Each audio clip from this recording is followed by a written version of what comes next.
Okay, let me pull down this art card here. Our mics are now hot. Okay, and we are good to go. Okay, welcome everybody. This is BitDev's Radio Hour number 7. We're broadcasting live from ATL BitLab on Thursday, January 15th, 2026. I'm Stephen DeLorme. I am Alex Lewin. Man, we're late. We're like almost a half hour late here. Yeah, and 2 weeks late too. Yeah, we took some time off for the holidays and took our sweet time getting back into the groove of the new year. And then, what's our platform? Riverside? Riverside, yeah. The Riverside decided to take its sweet time with its Twitter integration. I feel like that thing breaks every time we do a stream. Yeah, hashtag not a sponsor. Yeah, I know you're here to listen to us talk about Bitcoin technical topics, but I just had to get that Riverside stuff off my chest. We'll probably be switching to Restream or something like that.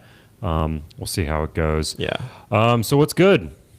All is well. Yeah, and if anybody in the audience has experience broadcasting using these easy SaaS platforms and wants to tell us how to do our jobs better and suggest to us tools to use, we're all ears. So tell us how to make a successful stream, please. Yeah. Send us a boost on Fountain.fm and give us your AV tips. Yeah. But Stephen, how are you today? Yeah, doing good. Yeah, we got a lot of topics, a lot to catch up on in the first 2 weeks of 2026. Yeah, it's fucking cold in Atlanta today, so I'd rather be in this warm hacker space talking about technical topics than being out in the wind. Yeah, and we do have a technical one today. Lots of exciting stuff going on. Where should we start? How about let's start with BIP3.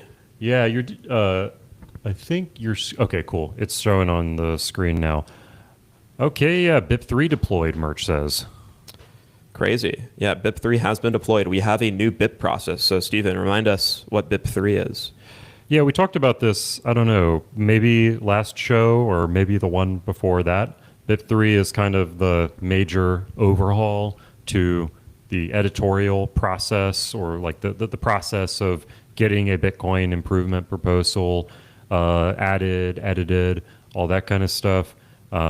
So sounds a little scary at first. BIP3 has been deployed. It's not a consensus change. It's not a node change. This is just how the humans working on writing BIPs and maintaining BIPs. This just kind of outlines what that process looks like. Yeah. I'm very excited. This is finally merged. It's finally active. We've been talking about this for 2 years. There's been lots of spicy conversations about arguing over every line in this BIP and pulling things in and taking things out.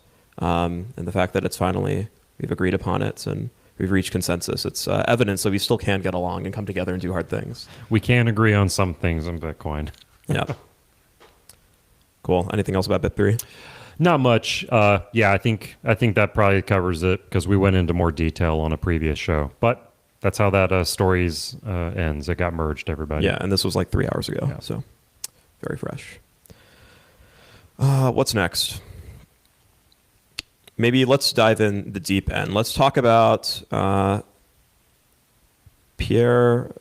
Picard's new paper. What is this new paper? So who's Rene Picard and what did he just publish? Yeah, Rene Picard is, he's a mathematician, right? And he's done a ton of like academic research over the years in terms of like the Lightning Network and, kind of modeling that from a mathematical perspective. This new paper he just dropped is A Mathematical Theory of Payment Channels. His tweet reads, "I'm extremely proud and happy after 7 years in Lightning and 2 years with OpenSats, I published A Mathematical Theory of Payment Channels." It's got one of those cool arxiv.org academic links. Also, my first solo authored paper, though many people helped with great discussion and feedback. So this is a super long paper, and, if you're not a mathematician, I'm not a mathematician, you're probably going to find this incredibly dense. I'll maybe read a couple of, I'll pull it up here on my screen because I know you're kind of zooming around on your screen, Alex. Give me just a moment here. Yeah, this is super exciting. Honestly, Rene's kind of gone quiet. He's been one of the most prolific people from like a research background, working on Lightning research, as an academic, and he's been diligently working, but he's been somewhat quiet publicly, and now he finally came out with what he's been working on. Yeah. It might be worth just picking a couple of things from his abstract. And again, this is very, very deep math stuff. So I don't think I'm going to read this entire thing, but I'm going to kind of like maybe cherry pick some, things that we can talk about. We introduce a geometric theory of payment channel networks that centers the polytope WG of feasible wealth distributions with liquidity states LG naturally projecting onto WG via strict circulations. A payment is feasible if and only if the post-transfer wealth remains in WG. So let's break that down a little bit. The way that I understand what he's trying to say there is, if you think about the Lightning Network, it's a payment channel network. It's a graph, basically. A lot of times when you hear people in like math or computer science talking about graphs, you're talking about like one node that has a line that connects to another node that has a line that connects to another node. And that graph models or represents some kind of piece of data, right? So if you think of like the Lightning Network, that's nodes and channels, and each channel kind of has like its own like weight or strength depending on like how much money is locked up in that channel, right? So if you think of like the Lightning Network, and all of the nodes and all the different channels, it's kind of like you can model that as a piece of geometry. And what can change, and when you have that piece of geometry, the thing that can change is you can kind of move money around within that geometry. You can say like, that if you and I have a Lightning channel together between our two nodes, there might be, say, one Bitcoin on my side of the channel, and then as I start sending payments, that slowly changes until eventually you have one Bitcoin on your side of the channel. So we've kind of changed the weight of that channel, but we're still in the same overall geometry of the Lightning Network. And, what he's talking about a lot in this paper is that there's these payments that aren't feasible because it would violate the current geometry of the Lightning Network. It's like there might not be like, if I want to pay you, if I can't find a path to you through the geometry, that payment is not feasible. So I don't know. How do you think of that description? Was that a good way of breaking it down, or wrong, or? Okay, I spent too much time thinking or like reading through this and learning about it because it made no sense to me at the beginning, and now I think I have the gist of it. I think everything you said was correct, but let me try to visualize, paint what it actually means when he says like geometric. Mm-hmm. Okay, so typically when people talk about the Lightning Network, when researchers talk about it, they talk about it in terms of graph theory problems. Mm-hmm. Of like, if you're talking about if a payment can be successful, you're trying to determine if a path exists from this node to this node and use graph theory for that. So what the hell does it mean to do a geometric modeling of the network? Well, it's interesting. First, in order to understand this, let's start with a model of where the entire network is just one channel. So we have a channel between me and you. So how would this work geometrically? Sounds like it's just a line. Exactly. So you have a one-dimensional line segment, actually. So it's a line segment. Okay, because lines in fourth grade math, they taught us lines go on forever. But this is important for later. So It's a line segment in a one-dimensional plane that represents the channel. Now we define a point on the line to be the state of the network, mm-hmm.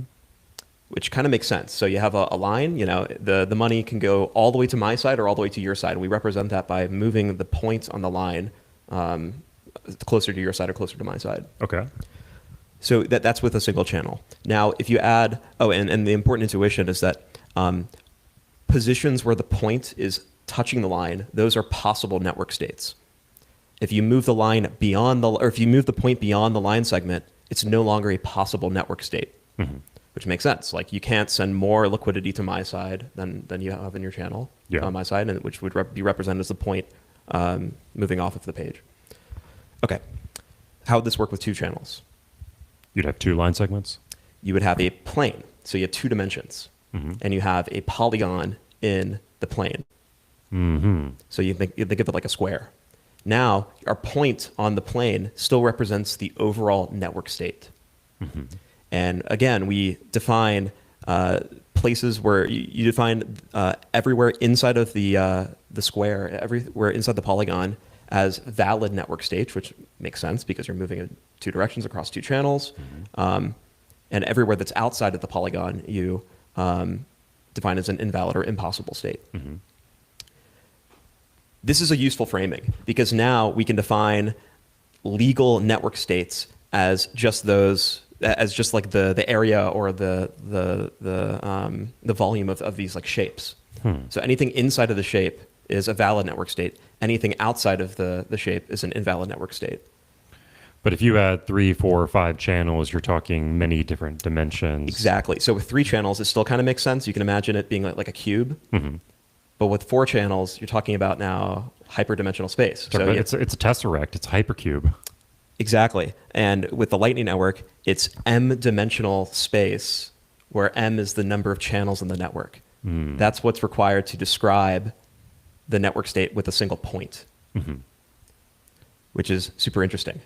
So this is kind of mind-blowing. Like the fact that you can do this to Lightning and like you can apply these kind of like outside-the-box thinking. And the reason why it's interesting, like academically or useful academically, is you can describe a payment as adding a single vector to the point. With one channel, you represent a payment as just adding a vector that's just the size of the payment. So like you just move the point by adding a vector to it. With 2 dimensions, with whatever, with n dimensions, you're just representing every payment with adding some vector in n-dimensional space. Which then he does a bunch of math with these like building blocks. Now the task with Lightning is, you can think of the task of Lightning, of making Lightning better, as just growing this shape, growing the area, growing the volume of this hyperdimensional space. And he talks about this a lot, of the different things you can do to increase the area of possible states you can reach. Yeah, that's an interesting way of thinking about it. I wasn't even kind of visualizing it that way in my head. I think this kind of created a mathematical, formal proof for something that, I mean, at least in my way of looking at it, was kind of intuitively true to me. Though I don't know if I could have, like, I certainly couldn't have formally proven it, but like, it's kind of like, you know, there are just some payments that are infeasible.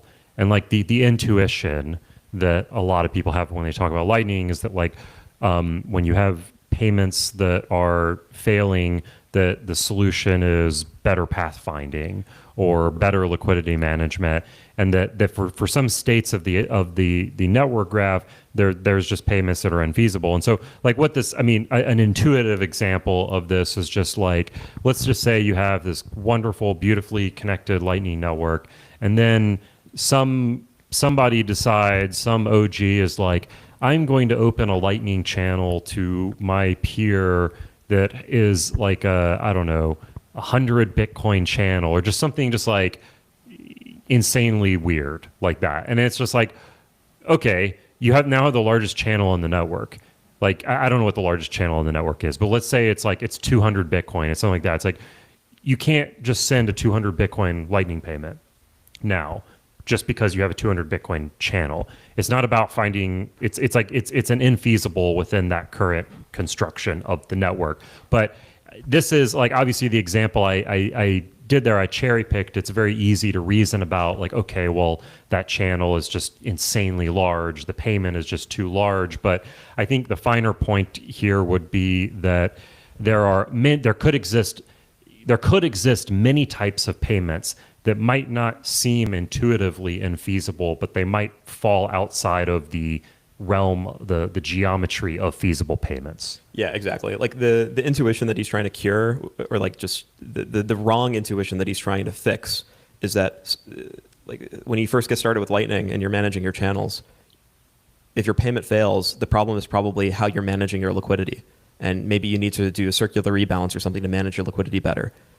But he argues in the paper that actually does nothing for the network from the network's perspective. You're just moving liquidity around. It doesn't change the space of plausible network states that you're not actually there are, in other words, like Lightning's limitations for liquidity with the two-party channel design are not bugs. They're not avoidable by better channel management. You actually can't reach some states without on-chain transactions. Yeah, that's a great point to bring up, that you can't the geometry of the Lightning Network is bound by like needing more on-chain updates. If you want to change the overall geometry of the Lightning Network, on-chain transactions are needed. And he actually has this remark in the abstract here.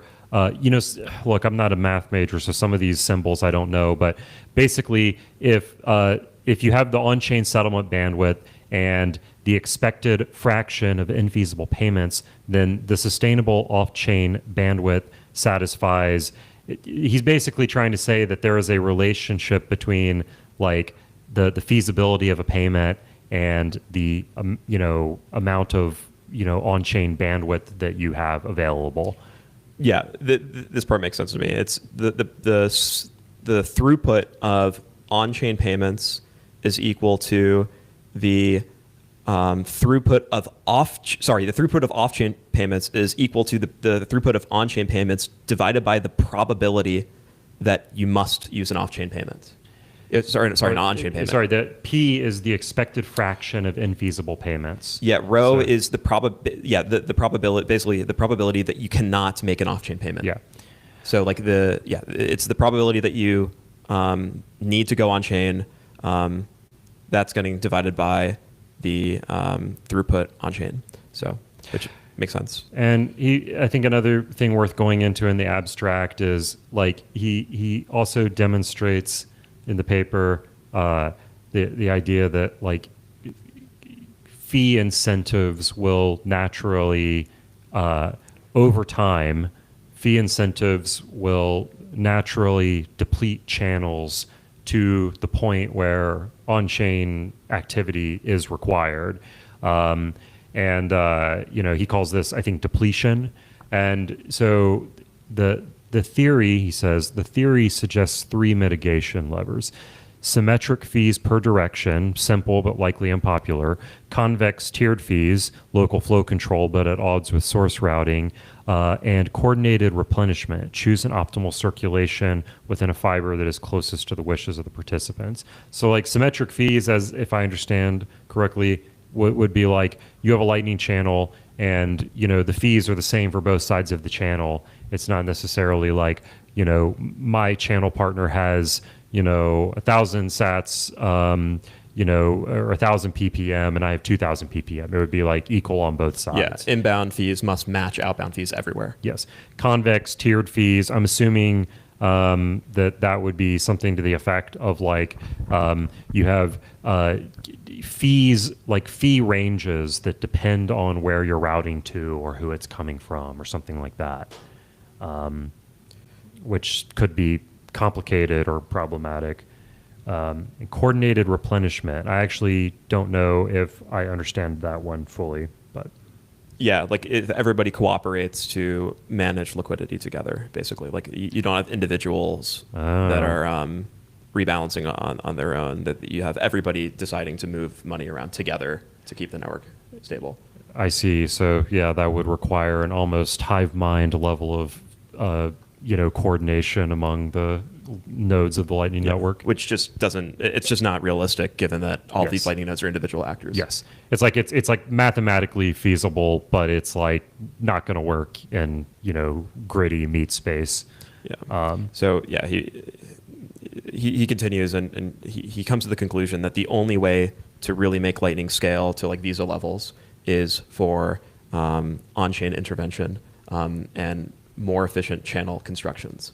The two-party channel construction with Bitcoin's on-chain throughput limitations will not scale. Basically, he argues, not custodially, and we need to use either multi-party channels or these shared or like coin pools or channel factory implementations. So that's his conclusion. It's not a bug of the network.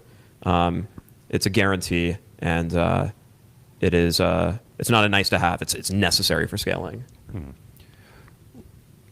Well, I want to push back on that a little bit. Maybe I should just, I have questions. Sure. Maybe we should message Renee and leave a comment in the thread and get his feedback on this after. So I mean, I think I agree with him. First of all, I'm not like mathematically capable of arguing with his proof, so I take all of this as truth. I think channel factories would be a great idea, or any kind of new channel construction that makes us more efficient than the like two-party construction we have right now is certainly great. Anything that uses on-chain space better is certainly great. So I'm not arguing against any of that. I guess just in the way that I think about this, in terms of like the practical reality of where we're at right now, is that at this current time in January 2026, I don't feel like we've hit some sort of ceiling with Lightning yet. If anything, it's underutilized, I think. Like it's not some situation where it's just like blocks are full of nothing but Lightning channel opens and Lightning channel closes. Like there's a ton of room to grow and a ton of capacity for Lightning on layer 1, I think, to grow in the foreseeable future. The next kind of point I would make there, and this is where we're getting into a little more theoretical space, is so we have this like formal definition now of, okay, this is the geometry that represents feasible payments, and anything that falls outside of that geometry is an infeasible payment. What I would be curious about is for payment, like possible payments that one could make that might fall into that uncharted territory of infeasible payments. How much of those are payments we're actually going to want to do? He talks about this. And I can't remember the exact number, but he's like something. He narrows all the possible network states to all of the possible desirable network states, and says that like 50%. I think if I remember correctly, it's like 50% of the desirable network states are impossible with the current network architecture. How does he define desirable? I don't know. Okay. Then I might need to read that in a little bit more detail. And oh yes, desirable. If I can spell the word desirable.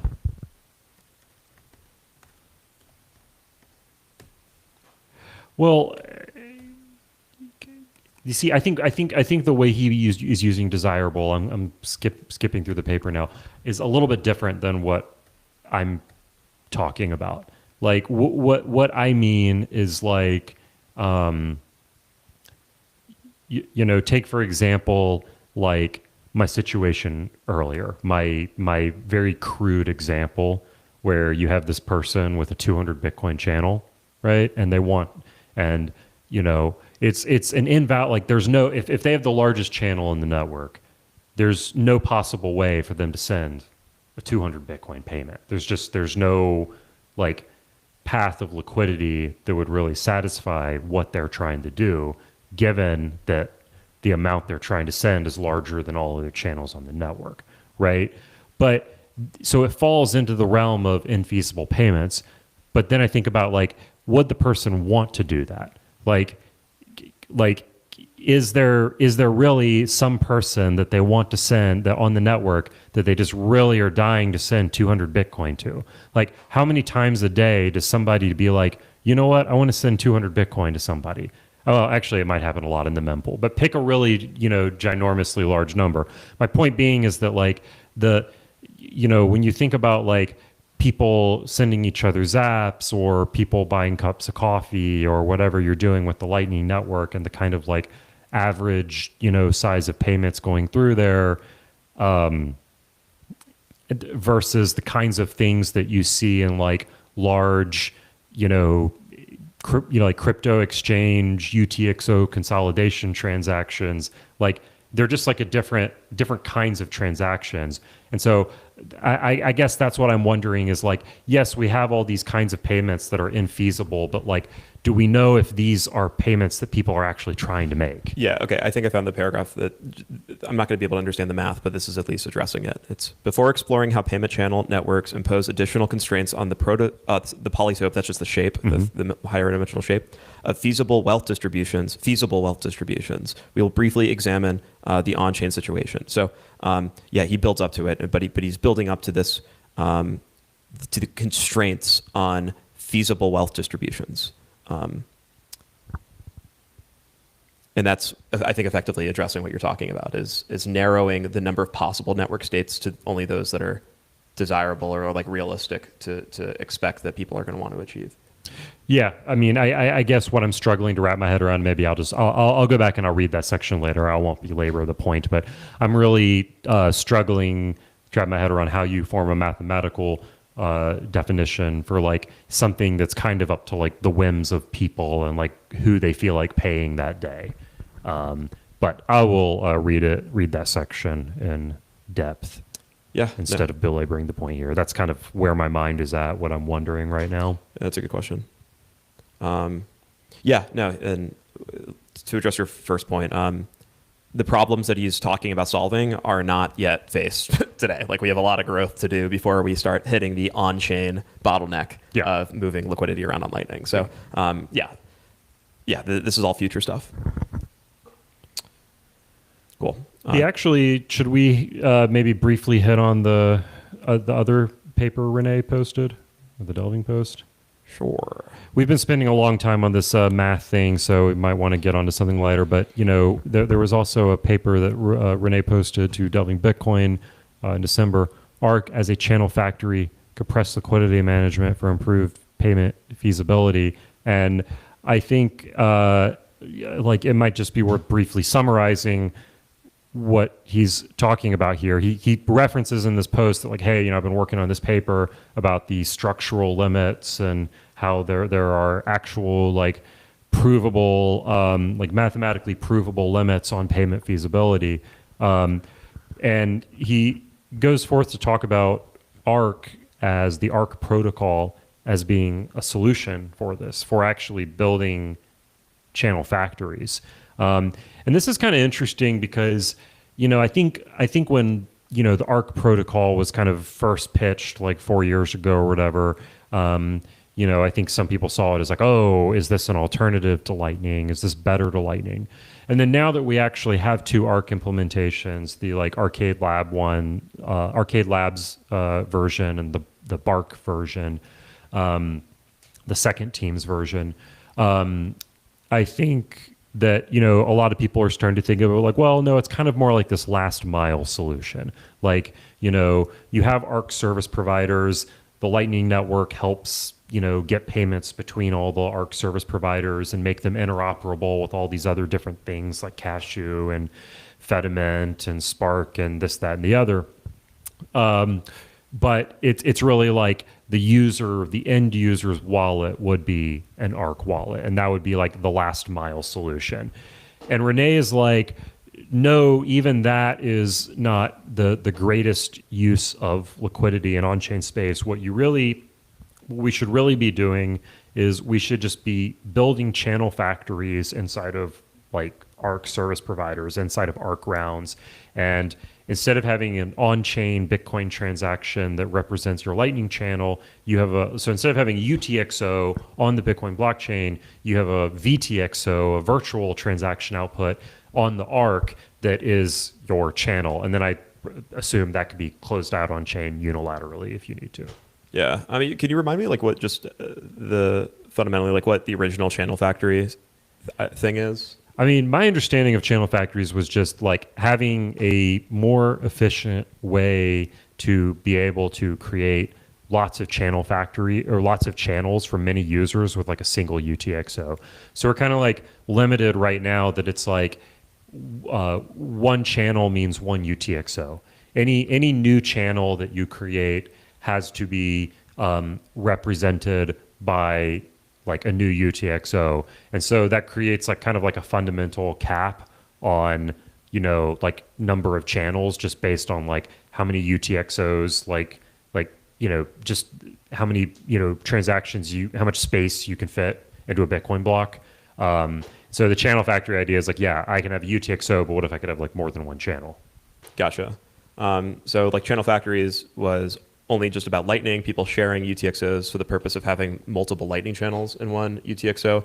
And then Arc comes along as this other protocol, initially just suggested for payments, but it's also related to sharing UTXOs.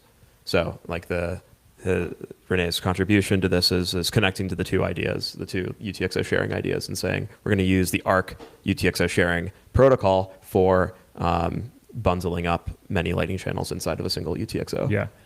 I think he makes a comment in there, something to the effect of like, I'm reframing the discussion on Arc so we think about it not as an end user protocol, but as like an infrastructure protocol almost, which was interesting.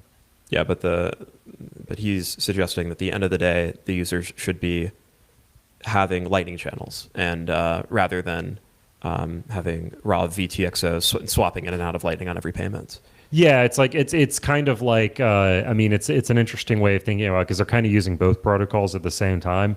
It's just that like they're still routing payments over the Lightning network, but the channels aren't represented by UTXOs; they're represented by VTXOs, and so I do think that if I'm wrapping my head around this right, you would need to like kind of broadcast, some state updates to like the Arc service provider, when you need to, I don't know, settle a channel or something like that. Yeah, I think you would have to tell the Arc service provider basically whenever you're doing like an on-chain operation for Lightning. Yeah. Like you could still do all the off-chain stuff without talking to the ASP. Yeah. But anything like splicing or changing your channel balance or closing your channel, opening a new channel, you need to go through the ASP as you would be going through the blockchain without Arc. I mean, it is a pretty interesting idea, I think, if you could have all of that happening. I think I will go ahead and say, I like the idea a lot. I think it's really cool and like worth looking at. But right there you go. So I thought this remark was interesting. Failure assumptions change in detail, but not in kind. Operators require periodic engagement rather than continuous supervision. And if we can break that down a little bit, it's like with Lightning nodes, there's this idea that you need to be kind of constantly supervising it. It needs to be online all the time. It needs to be supervising the blockchain and the mempool, make sure your channel partner's not up to no good and broadcasting something fishy. Whereas he's saying like, okay, but like with the Arc rounds, it's like it doesn't require you like supervising all the time, but you do need to engage periodically and like get your VTXOs refreshed, or they'll expire. And I wanted to point out that I actually still, in my opinion, think that that's an issue like with Arc right now, and I think it's a technically solvable issue, but I don't see it as like some like easy light thing. Like if you're talking about like people could lose their money if they don't come back online, like with Lightning, if you're not going to lose your money if you go offline. It's just like you might miss you might miss out on if somebody does try to do something malicious, you might miss that and fail to catch it in time. But like with Arc, it's like more of a guarantee that like no, you will like lose funds if you don't come back online. So the periodic engagement actually becomes much more critical in my mind.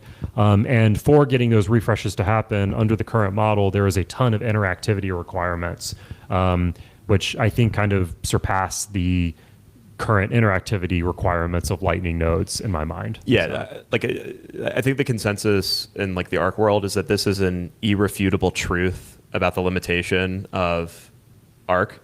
It's like the current construction without covenants is you need to come online every single round in order to it's a sign with all of the other users, and it's more complicated than just signing and going back offline because you have to sign at the same time that everybody else signs, and if one person doesn't sign, you have to re-sign everything.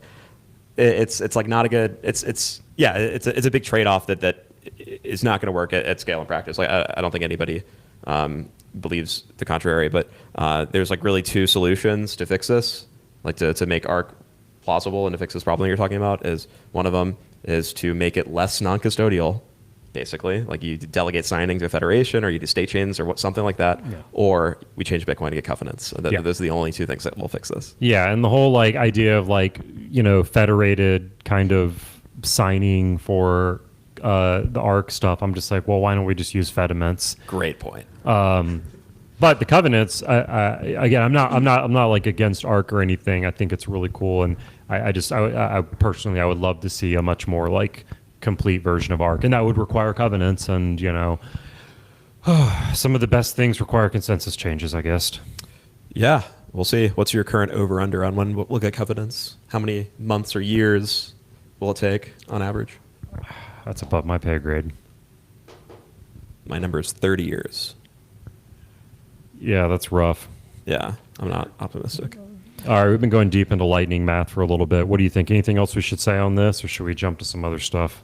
Yeah, this is super cool. I wish Bitcoin got more attention from academics. I'm very thankful for people like Renee. Yeah, when I was first getting into Bitcoin, Renee was a big, he was definitely like, I looked up to him a lot. I still do, but I remember one of the first things I found fascinating about Lightning was his work on Picard payments or multipath payments, and it's cool to see him still in the space. I wish there was more people like him. Yeah, that's for sure. All right, let's talk about something less technical. You want to hit that Buck thing? Yeah, let's talk about Buck.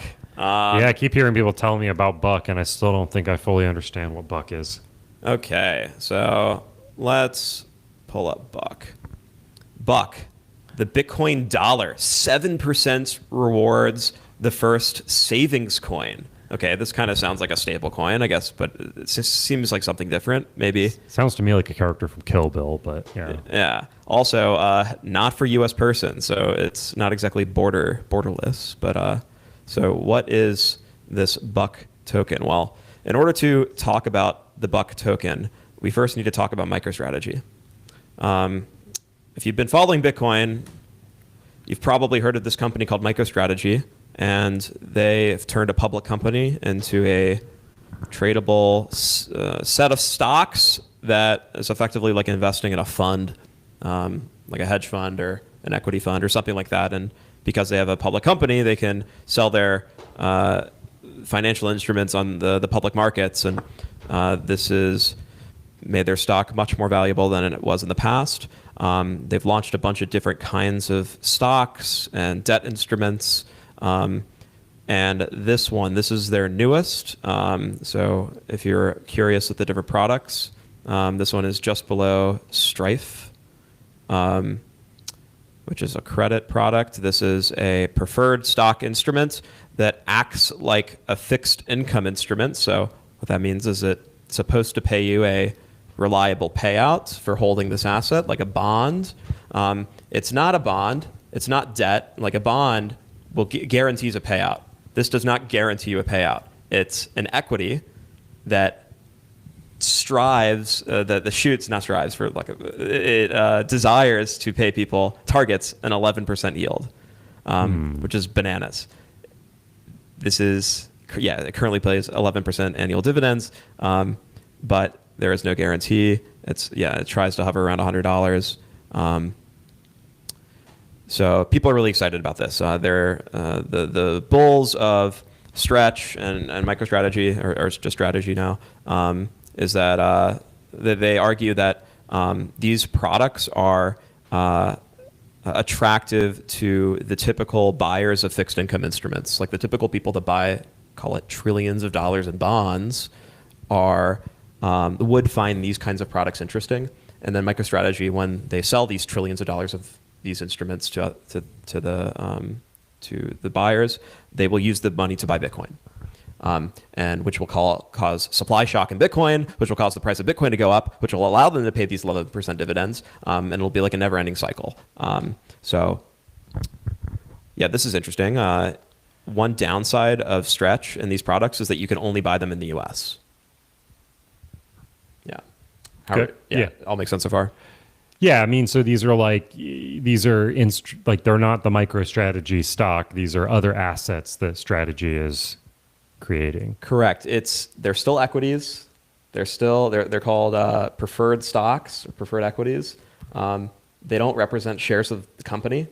They are a stock with nothing backing it except a policy at the company that says that they'll pay you a dividend. I see. You can kind of think of this as like a token of sorts. Are there examples of these kinds of financial products outside of MicroStrategy? Like, is this common in the TradFi world? It's not famous. Arguably, these preferred stock instruments are the most famous preferred stock has ever gotten, Sure. like the most amount of fame. They do exist. It's an existing instrument. They're using it in a way that's never been used before. But yeah, I'm not exactly sure what the legitimate reasons are for selling preferred stock. Yeah, just corporate finance is complicated. This is tools of financial engineers. Yeah. Okay. So, but yeah, these tools exist. They're using them for something else. Okay. So MicroStrategy made all these preferred equity, preferred stock things, and Stretch is the one we're talking about, STRC. Yeah. So, and the big downside again is that you can only buy these in the U.S. Well, introducing Travis Vander Zanden. He is most notably known for founding a company called Bird, the scooter company. So the guy who made the scooter company has also started this company called Buck. Buck offers a financial product in the form of a token that targets a 7% return on your tokens. And the language that they use is very similar to MicroStrategy's. Except that MicroStrategy is 11%, Buck is 7% target. And well, how does this work? Well, the Buck token is an Ethereum ERC20 token that represents a governance token for a DAO. The DAO had an ICO and sold this Buck token and then used the proceeds to buy Stretch. And then the DAO has a policy of targeting to give out 7% of the 11% yield back to the holders of the DAO token. I see. And yeah, that's wild. Yeah, so basically they create this instrument, the ability to get similar exposure to what you would have gotten by purchasing MicroStrategy, but they've opened it up for the rest of the world, not in the US. And I think one thing that's notable is that it's not allowed in the US. Why wouldn't a token like this be allowed in the US, Stephen? I mean, we don't have regulatory clarity on tokens. I mean, it sounds like a security. Yeah, I think that we actually would have much more clarity on things like this. This would this would be tantamount to securities, not securities fraud, but just you'd have major security, unregistered security issues. You'd get nailed by the SEC if you try to do this in the US. So they don't do that. They have a Cayman Islands company that's unregulated, and they launch this token, and they market it as a savings coin. What do you think? What's your first impressions of this kind of Buck token? I mean, it seems pretty sketch. Yeah, it seems sketch. What about it sketch? I don't know. I mean, I'm biased because I just kind of, any kind of crypto token, I'm like, any kind of crypto token or crypto service that like advertises yield is, kind of sets off the alarm bells for me. It's just like anytime you're promising yield is always like a little bit sketch, and the higher the yield is, the more that it's going to set off the alarm bells for me. If you have a bank account and it's like a 0.5% interest rate, it's like, okay, that's not that much. It seems pretty good. The more percentage points you add on, the more it seems too good to be true. The other thing about it is just setting aside my general mistrust of, initial coin offerings and DAOs and, crypto projects where we don't really have any legal ramifications if you get, mistreated or scammed. Setting aside all of that mistrust and like, let's just assume that like every actor in this is totally honest. Buck, the people could have every intention of giving you 7% back on your buck dollar or whatever, based on MicroStrategy rewards. But the agreement doesn't say they have to; it just says that they aim to. They will try to, and them being able to depends on if MicroStrategy is able to pay them, if they're able to get 11% back on their stretch. And so, look, I'm not some financial engineer or anything here, but it just seems like if the market conditions don't go exactly the way MicroStrategy wants them to, then Stretch doesn't pay out, then Buck doesn't pay out. And Yeah. I think what you're hinting at is the layers of counterparty risk that are involved in this product. Yeah. This is what people talk about with MicroStrategy is that you're getting exposure to Bitcoin. You're basically getting exposure to Bitcoin, and you're getting exposure to Bitcoin's upside through this other vehicle. Maybe the bears against MicroStrategy, the people that criticize MicroStrategy or the products will say it's not the same thing. There's plenty of counterparty risk. These instruments don't guarantee payouts. Well, that's true. So with MicroStrategy, if you just buy straight up MicroStrategy, you're trusting that both Bitcoin is going to continue going up, but also that MicroStrategy's market is going to stay liquid and it's not going to be mismanaged. Here, you're adding another layer on top. So you first have Bitcoin at the center. MicroStrategy buys Bitcoin, sells equity. Then they created a preferred stock on top of that captures the value of their initial equity. You're trusting that this market has to stay liquid and everything, and that it's managed properly. Then you're creating a Cayman Islands company that spun up a DAO and launched an ERC20 token that needs to buy this preferred equity. And then they issue a DAO token that's supposed to give you redeemability of the treasury managed by the DAO. There's so much counterparty risk baked into this. And for all of this counterparty risk, you're getting charged a 4% fee.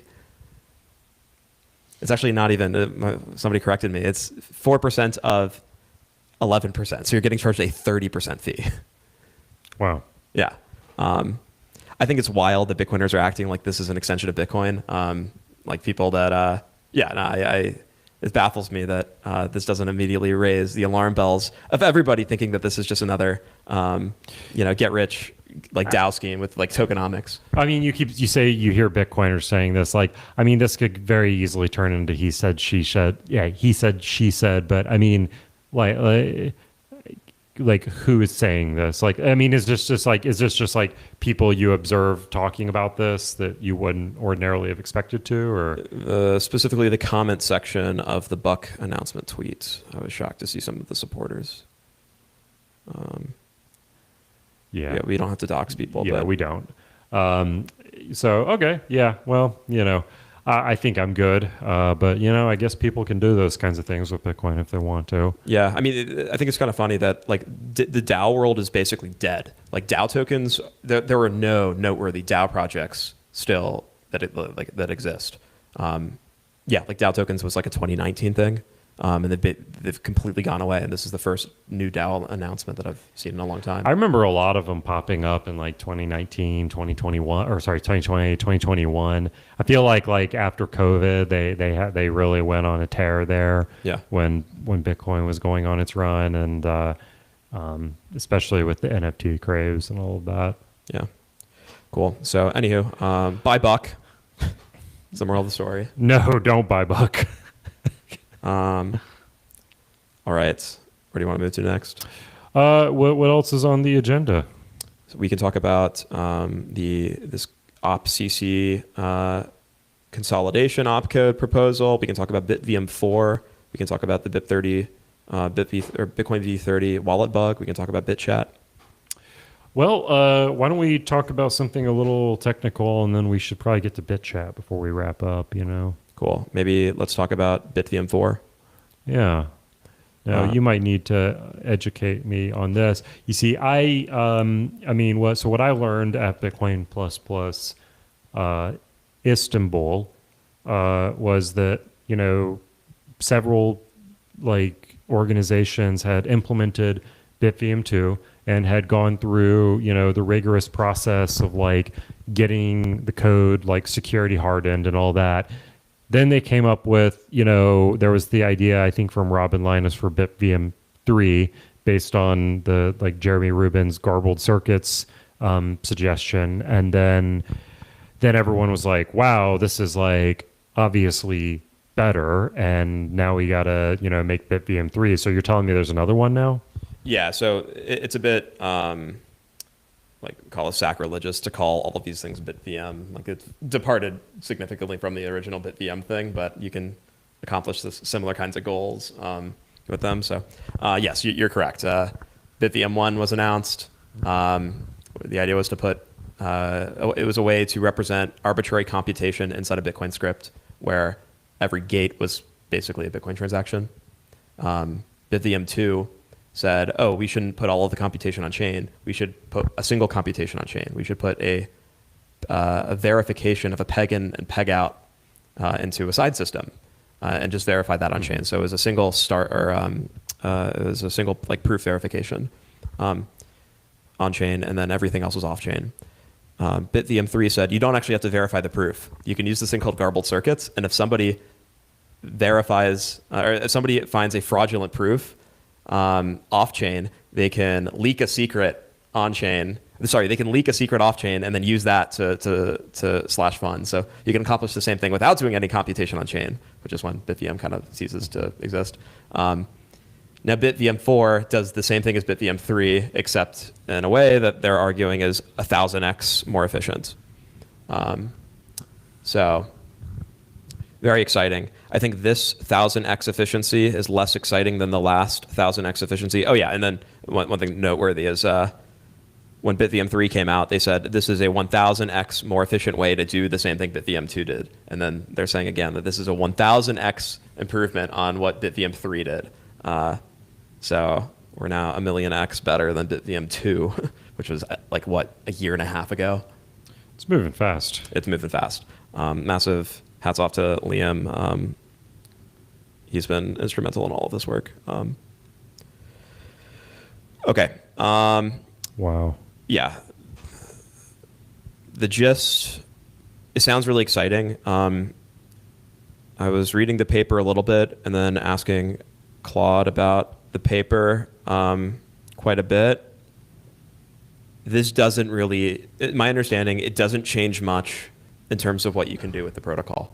You still have the same architecture as BitVM 3 with operators and verifiers. You basically have a centralized, call it federation, where one of the federation members has to be honest to slash operator funds. So you have a one of n assumption.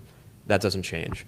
The only thing that does change is that setting up the system is now very, very cheap. You can do it on, anybody can do this. It's no longer a prohibitory thing. You don't have to send terabytes of data. You only have to send megabytes of data. Yeah, these things are now, can be spun up by anybody. So, but no, this does not allow you to do anything meaningful, in my opinion, significantly or in a noteworthy way, like different than what you could with BitVM 3. It's just more efficient. So, oh, that's good. Yeah. So same features, just more efficient. Yep. Just a bit cheaper. All right. Anything else about BitVM? No, not really. BitVM is interesting, but I'm kind of waiting to see what projects come out of it. Cool. What do you want to see next? Bitcoin Core or BitChat? Why don't we hit the Bitcoin Core thing real quick? Yeah. All right. Wallet migration failure may delete unrelated wallet files in Bitcoin Core 30.0 and 30.1. Oh no, Bitcoin 30? This is the one that everybody's been scaring me about. Now I can delete my money? Steven. Why are you holding your money in a Bitcoin Core wallet? Well, I'm not. So first, what are they talking about with deleted wallets and deleted money? Yeah, I mean the basic idea with this was that look, there was this situation where if it's trying to migrate a wallet.dat file and that fails, it could accidentally delete those files and then you end up losing your funds. So, I mean, it's a bug. It's not great. Bugs happen. It was patched within a matter of days, and now there's V30.2. Yeah. Yeah, it's like it's definitely like it's scary, but it's also like there you need to have a backup for a wallet. Like anything could happen. Like it obviously caused a lot of drama on the internet because it's Bitcoin Core and it's Bitcoin Core V30 and you know but you could have a bug like this and like I feel like almost any kind of wallet application or any piece of software where it accidentally deletes data. It's not good, doesn't mean it's good, but these kinds of bugs happen. So like I don't know, if you're talking about a Bitcoin wallet and a meaningful amount of money, you have to have a backup of that. You can't just be like you're not going to be sitting there, at least if you are really serious about protecting that money, you're not going to be sitting there with like a server running Bitcoin node for years on end, collecting Bitcoin to that little wallet.dat file and not have a backup of your key. Like that's reckless because setting aside the issue of like, wallet, like, Bitcoin Core version bugs, what if the computer, has some, error while it's writing stuff to disk? What if there's a hard drive failure? What if Or a there's power outage? Yeah, that's what I mean. Like error writing to disk during a power outage. What if there's like a power surge? What if your computer gets hacked or whatever? Like you have to like, I don't know. You have to have these countermeasures in place. There's all kinds of things that go wrong. So it's like it's not good, but it got patched quickly, and it's the kind of thing that I feel like you need to have a recovery plan in place for, anyways. I have a question. Why does Bitcoin Core have a wallet? Most people don't. Most people use an external wallet application, like a hardware wallet or something, and then they just get data from a Bitcoin Core node. Why is there a wallet built into Bitcoin Core?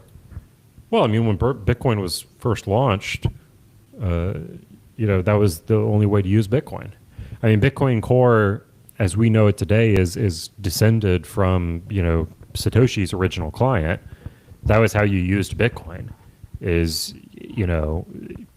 Because anytime you make a Bitcoin transaction, you need to sign it, and you need to submit it to a node so the node can broadcast it on the peer-to-peer network. So that was just how you did it. Is you would download this piece of software, you'd start your node, and you'd start your wallet, and you could even start mining.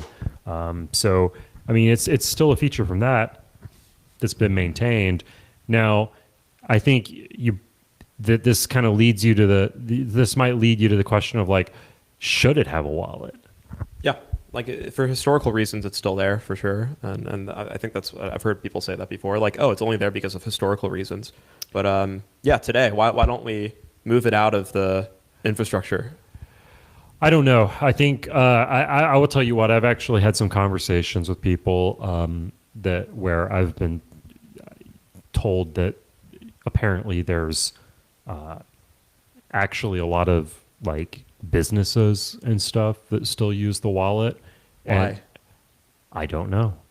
And that I was shocked to hear it too, and I think they were too. But apparently, like there's like I don't know if these are like companies that adopted Bitcoin early or what, but apparently there's like still some people that use the wallet. I never saw it as a widely used thing, so I don't know. Yeah, I mean, we've deprecated features in the past that had greater than zero numbers of users.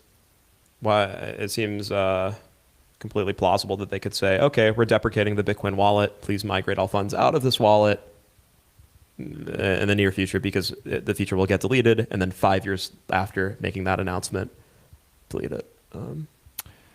Yeah, I don't know. I guess you could.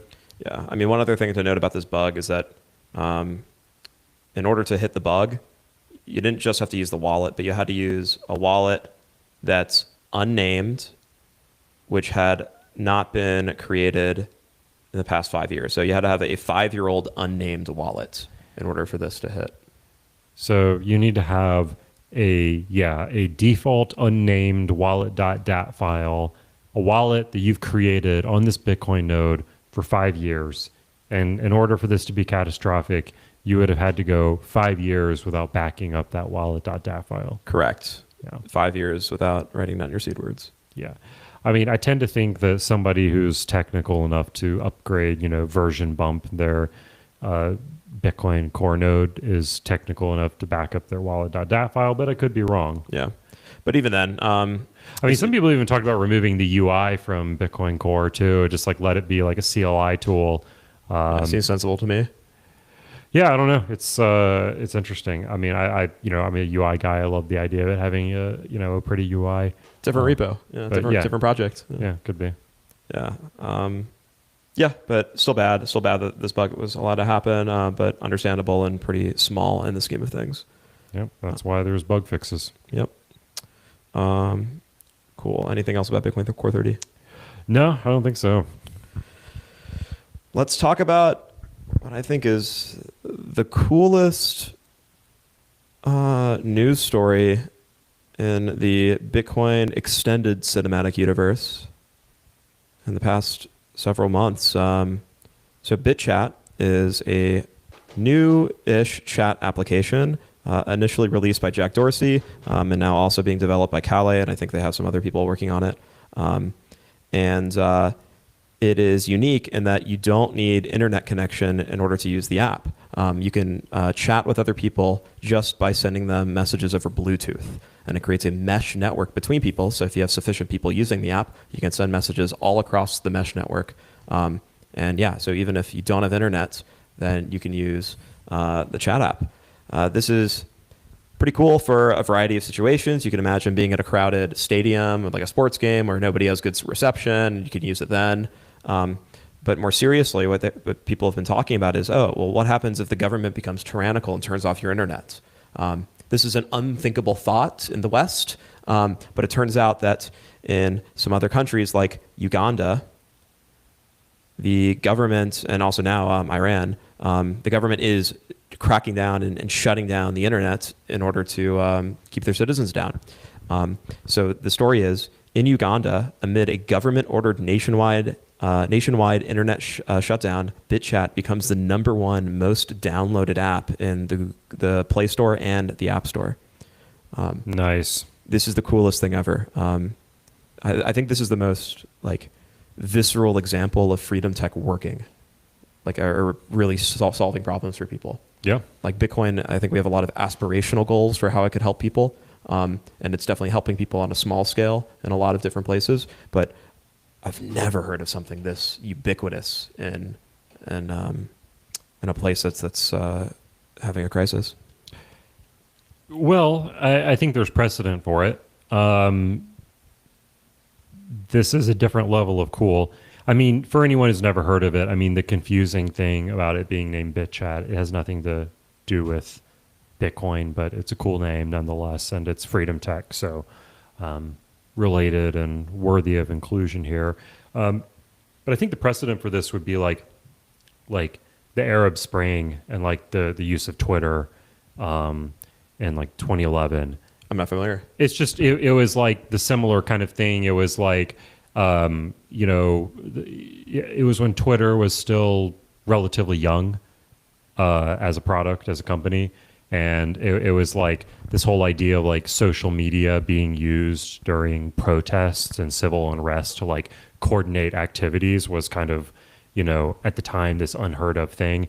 Now it seems very it just seems obvious that protests and actions are coordinated through social media. But at the time, it was very, very unprecedented and was oh, wow, holy crap. Twitter's doing some good in the world, just having this ability to blast information around. So Twitter kind of started that. And this was also, again, when the company was a little more in its infancy. So there wasn't the same conversation you have today about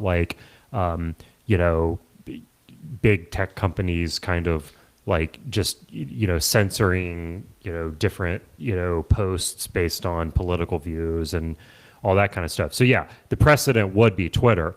Funny thing is because, obviously being Jack Dorsey's company, now another one of Jack Dorsey's, products is going viral. In, Yeah, Jack Dorsey's hit rate on changing the world in crisis is, it's second to none. yeah. So it's like it's so interesting that it comes from like the same creator, and I think it's also more meaningful too that it's like, well, Twitter was obviously like this company, and when you listen to a lot of the early people talk about what they envisioned for Twitter versus what it became, it's kind of you see the departure. But with BitChat, it's like it's not a company; it's just like an open protocol. Yeah. And so it's so cool to see like this time around it's happening with an open protocol. Yeah, it's very cool. Like it's just a free open source software actually changing the world for the people that need it most. I think this is hilarious. Like the website is called bitchat.free and it's just a text. It's literally just ASCII. Then it explains that BitChat is a decentralized peer-to-peer messaging application that operates over Bluetooth mesh networks. No internet required, no servers, no phone numbers. And then has the two apps. Yeah. Pretty cool. Pretty freaking cool. It's come a long way. At the beginning, BitChat, like I was first, or when did people start working on it? Like October of last year, or maybe a bit before. Yeah. Testing it out, like it made your phone hot. It slowed down. It was spammable. A lot of issues, and it's come a long way. Like they've implemented some incredibly sophisticated like routing for efficiency, and it's now like completely usable, and people are using it in these crisis situations. So it's incredibly inspiring. It even surpasses the Bible in terms of downloads. Yeah, it's hilarious. Yeah. It's number one is BitChat. So the government shuts down, and then Ugandan people download BitChat so that they can keep talking to each other, and then download the Bible so they don't miss their nightly vigils. Yeah. Cool. All right. Anything else you want to touch on before we break? I think we pretty much hit all our topics, right? There's one more topic, but we don't have to touch it. Okay. We're running a little over here, but let's. I will go ahead and say we got a boost. I'll go ahead. We got a boost. Yeah, we got a boost, man. It's incredible.